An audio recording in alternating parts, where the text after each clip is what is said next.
ERCP मामले को लेकर लगातार सियासत जारी है।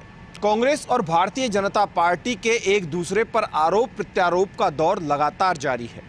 इसी कड़ी में भारतीय जनता पार्टी के नेता और सांसद डॉक्टर किरोड़ीलाल मीणा ने जल क्रांति आंदोलन का आज से आगाज किया। मौका था विश्व आदिवासी दिवस का। नांगल प्यारीवास मीणा हाईकोर्ट में एक बड़ी जनसभा आयोजित की गई और उस जनसभा के बाद तमाम कार्यकर्ता सीधे कूच कर गए जयपुर के लिए। पुलिस प्रशासन ने जयपुर और दौसा बॉर्डर के बीच में उस भीड़ को रोका जहां पर डॉक्टर किरोड़ीलाल मीणा के नेतृत्व में पूरी भीड़ थी। इस दौरान सभा से लेकर उस पूरे आंदोलन में उपनेता प्रतिपक्ष राजेंद्र राठौड़, पूर्व प्रदेश अध्यक्ष अरुण चतुर्वेदी भी मौजूद रहे। अन्य भारतीय जनता पार्टी के नेताओं की भी मौजूदगी रही। मौके पर प्रभारी मंत्री डॉक्टर विश्वेंद्र सिंह पहुंचे। विश्वेंद्र सिंह के साथ संभागीय आयुक्त भी थे, जिला कलेक्टर भी थे और अन्य अधिकारियों की भी मौजूदगी रही। इस दौरान जब वार्ता की गई, बातचीत की गई तो उसका हल करीब 2 घंटे में जाकर निकला। तब तक नेशनल हाईवे जाम रहा। इस दौरान सहमति बनी कि एक कमेटी तकनीकी खामियों को दूर करने का प्रयास करेगी।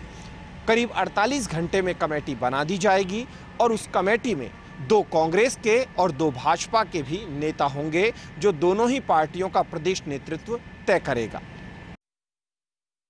देश के निर्माण और आज़ादी की लड़ाई में स्वतंत्रता सेनानियों और कांग्रेस नेताओं के योगदान को याद करते हुए नागौर जिले के फिरोजपुरा से आज़ादी गौरव पद यात्रा आज से शुरू हुई। नागौर जिले में 75 किलोमीटर की पद यात्रा आज से शुरू हुई है, जिसमें कांग्रेस के तमाम नेता मौजूद रहे।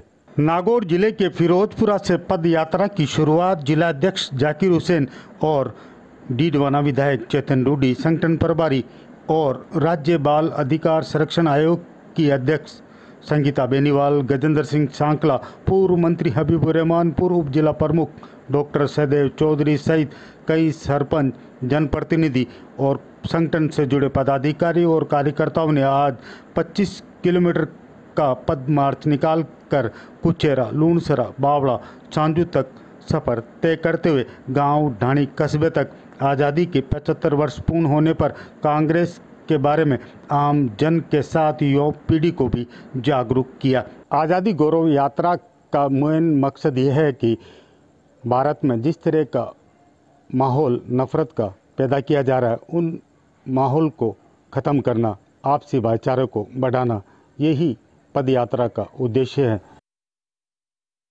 मेयर सुशीला कंवर द्वारा आयुक्त के खिलाफ दिया जा रहा धरना आखिरकार आज 6ठे दिन समाप्त हो गया। दरअसल मेयर सुशीला कंवर ने आयुक्त पर कई आरोप लगाए थे और यहां तक बीडी कल्ला मंत्री को भी निशाने पर लिया था। उन्होंने कहा था आयुक्त दबाव में काम कर रहे हैं और करप्शन भी कर रहे हैं। जब तक आयुक्त को नहीं हटाया जाएगा धरना जारी रहेगा।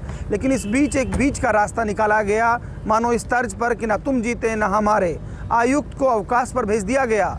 हालांकि मेयर कैंप का दावा है कि ये उनकी जीत है। आयुक्त को भेजा गया है, कार्यभार एच गोरी को दिया गया है जो अतिरिक्त संभागीय आयुक्त है। तो वहीं दूसरा पक्ष यानी कांग्रेसी पक्ष ये मान रहा है कि आयुक्त अवकाश पर गए हैं, वो एक सामान्य प्रक्रिया है। लेकिन इन सब के बीच आज धरना स्थल पर मेयर ने इस जीत का जश्न मनाया। मेयर के समर्थक मौजूद रहे, गुलाल उड़ाया गया। मेयर सुशीला कंवर ने कहा कि ये सत्य की जीत है। हम जो संघर्ष कर रहे थे, जिन लोगों ने साथ दिया, उनका आभार व्यक्त करती हूँ। इस दौरान भाजपा के नेता सत्यप्रकाश आचार्य, अविनाश जोशी, डिप्टी मेयर राजेंद्र पंवार सहित कई स्थानीय नेता और पार्षद मौजूद रहे। इस दौरान पार्षदों को माला भी पहनाई गई। तो कुल मिलाकर कहा जा सकता है कि कहीं ना कहीं रक्षाबंधन और 15 अगस्त के मद्देनज़र प्रशासन को भी लग रहा था कि इस डेडलॉक को ख़त्म किया जाए और बीच का कोई रास्ता निकाला जाए। उसी पर आखिरकार आज बात बन गई, बात हुई और बात बन गई। 12 घंटों के भीतर ही एक के बाद एक हुई फायरिंग और मर्डर की 2 वारदातों से सहमा कोटा जिले का रामगंज मंडी कस्बा। पहली वारदात बदमाशों के दुस्साहस की तस्वीर थी। रात करीब 10 बजे बदमाशों ने रामगंज मंडी नगरपालिका के चेयरमैन देवीलाल सैनी पर फायरिंग झोंक दी। देवीलाल सैनी खुद ही कार चला रहे थे और उन्होंने अपना पीछा कर रहे बाइक सवार बदमाशों को उतार लिया था और साथ में एक बदमाश को जेब से पिस्तौल निकालते भी देख लिया था। पालिका अध्यक्ष ने अपनी कार की रफ्तार बढ़ा दी और सीधा थाने का रास्ता पकड़ा, लेकिन दुस्साहस दिखाते हुए बदमाशों ने थाने तक भी पालिका अध्यक्ष का पीछा नहीं छोड़ा। हालांकि थाना गेट पर ही एक बदमाश पुलिस की पकड़ में आ गया और वारदात के करीब 6-7 घंटे बाद 2 अन्य बदमाश भी पुलिस की पकड़ में आ गए। बताया जा रहा है कि पालिका में एक ठेका हासिल करने को लेकर चल रहे विवाद में पालिका अध्यक्ष सैनी पर यह फायरिंग हुई है। हालांकि फायरिंग की वारदात के बाद सैनी सकुशल है, जबकि दूसरी वारदात रामगंज मंडी में मंडला रोड पर हुई, जहां सनखेड़ा गांव के रहने वाले 2 युवक बंशी और विष्णु अपने गांव जा रहे थे, लेकिन मंडली रोड पर घात लगाकर बैठे बदमाशों ने गंडासों से, सरियों से दोनों पर हमला बोल दिया और दोनों पर देसी कट्टे से फायरिंग कर दी। वारदात में एक युवक की मौत हो गई है, जबकि दूसरे का अभी भी अस्पताल में इलाज चल रहा है। बताया जा रहा है कि मर्डर की वारदात के पीछे 2 पक्षों की आपसी पुरानी रंजिश है। बहरहाल पुलिस इस पूरे मामले की पड़ताल कर रही है। उपखंड के जनुसर कस्बे में जमीनी विवाद को लेकर 2 पक्षों में हुआ झगड़ा।